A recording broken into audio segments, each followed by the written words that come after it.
asking someone to record your set is the best way to ensure that it won't go well. You know, this is not for anybody else. This is a personal thing that I will watch later because I'm into self-harm.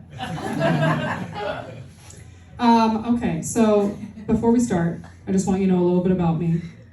I want to warn you that my comedy has a little bit of a feminist tilt because I have a vagina and it's the source of a lot of material, period. Now, my friend recently got pregnant. Yeah, you know, that's good. You can woo that. I am the appropriate age where we are excited about that now. You should have told me that earlier when she told the group chat. I was the only one who offered to take her to the clinic. They were like, no, we're excited for Courtney, Amber. Okay, news to me. I used to be proud that I had never had an abortion. Now I'm a little worried about it. Am I infertile? No. I have not been careful, okay, is what I'm saying. I'm glad that I am at this time of my life, in this time of the world, with everything that's going on, with Roe v. Wade being overturned, with the 6-week ban. Like it's scary out there, right?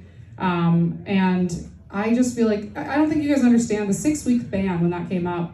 Like that is, when you miss your period, that's 2 weeks. That's 2 weeks. I just think that's really ableist against sluts with ADHD. I don't know if it's been 2 weeks since, I don't know if I'm 2 weeks late. What are you talking about? So I'm gonna keep a calendar or something? Rude. I just don't know what to do about this. Like, and I've been thinking about it as a comedian. Like, what do I do? How do I help this situation? And I think I figured it out. It's more dead baby jokes. I think that's just the way. Okay, not dead baby jokes, but like dead fetus jokes. Dead embryo jokes, which is a joke in itself because they were never alive. Isn't it weird how a dead baby joke punches down, but a dead embryo joke punches in the stomach? Spicy. Yeah. Does anyone in this audience have children? You have children? You have children? Okay, good. Okay. Nice. Lovely. How old's your children? How old are your children? They're quite old. Oh, okay. They're grown. 21, 25, 29. Wow, you just made me feel so old. You said they are quite old. She said they are quite old. 29. I am 35. No, I'm not. But it makes me old. They're grown. Right? Yes, I get it. I know. I understand what you're saying. I rarely perform in front of audiences that have had children, I gotta say. Sorry. No, it's good. Would you like me to go? No. I love you. Are you kidding? You were one of the best audience members I've ever had. You were fully there and invested, and you sat in the front, and you're beautiful, and I mean, you were definitely not the only one that raised your hand. It just happens to be that I'm a Gowanus.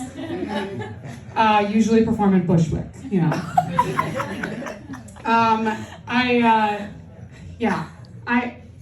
Does anyone in the audience have pets?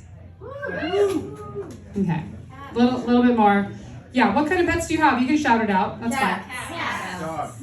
Okay, cats, dogs. Very good. Top 2 types of pets. Classic top 2 types of pets. Turtle. A turtle. Wow. Do you have a turtle right now? Yes. Nice. What's his I have name? a red-eared slider. Ooh. I actually know what those look like. I've seen TikTok videos of them. They're very cute. I think I've seen them eating strawberries. Yeah, they're very cute. My first pet when I was a kid. Well, I have 2 dogs right now. They're very cute. They're my fur babies. They're my fur babies. I use that term, fur babies. My friends who have kids don't like it. They say it's disrespectful to the work that goes into having children. I say that's rude of them because every baby I have will be a fur baby. Because I'm Italian.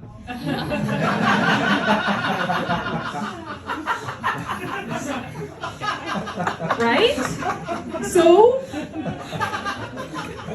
it's racist of them to say that. Racist.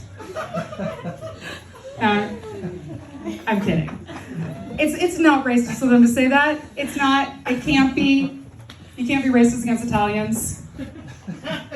It's the one group we're still allowed to make fun of. Everybody knows this. But when I was growing up, my first pet, the first pet that we had was a goldfish from the county fair, but you can't count that because you have to be able to pet a pet, and like, the first pet that we had, that me and my sisters had that we could pet, was a rat. And I grew up in California, so it's a little bit different.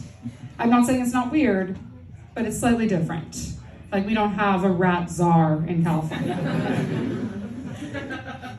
And the way we got it was that my sister brought home her class pet rat. And she brought it home and she told us all that it was a male rat.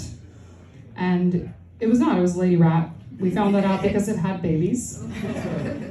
And I didn't know if that was like a 5-for-1 sort of deal, or like a trick that the teacher played on us.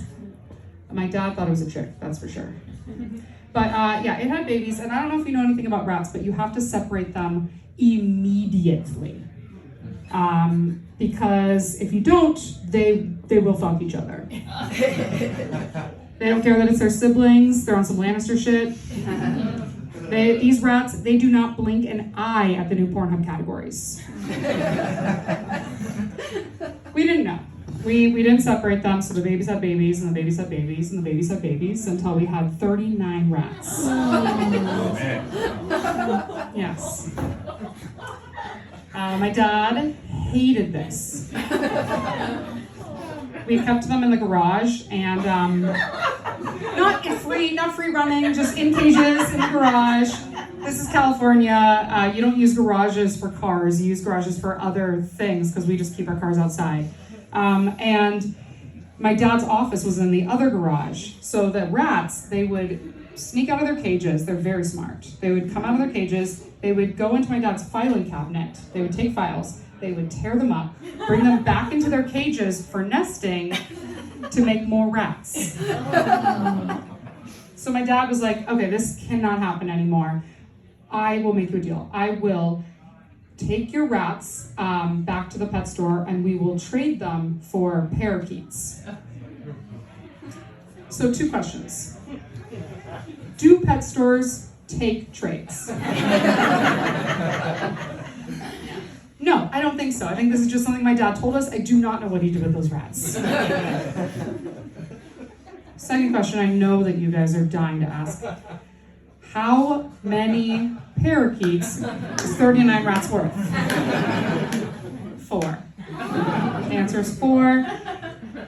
And I gotta tell you, I am one of 5 girls. There were 3 living at home at the time, so this is not like an us thing. My dad just must have assumed 10 rats per parakeet, and he very generously rounded up. So we had these parakeets. We had 4 parakeets. We let them run wild also. We refused to clip their wings. They would fly around the house. They would shit on the walls. They sang along to every TV show we watched, including the NFL. They would sing chirp, chirp, chirp, chirp, chirp, chirp, chirp. My dad thought it was awful. He was wrong. It was very cool. So he made us another deal. He was like, okay, if you trade in the parakeets, I will get you a dog. And that is how we got our first dog. And as a California girl, I come here to tell you all this because I think I have a plan for your rats. Take them to the pet store. It's Groups at 39. We could have a dog problem in New York. Okay, wouldn't that be fun? Wouldn't that be fun? Just an idea. Thank you guys. You guys have been amazing. And Rollo for dogs for rat songs.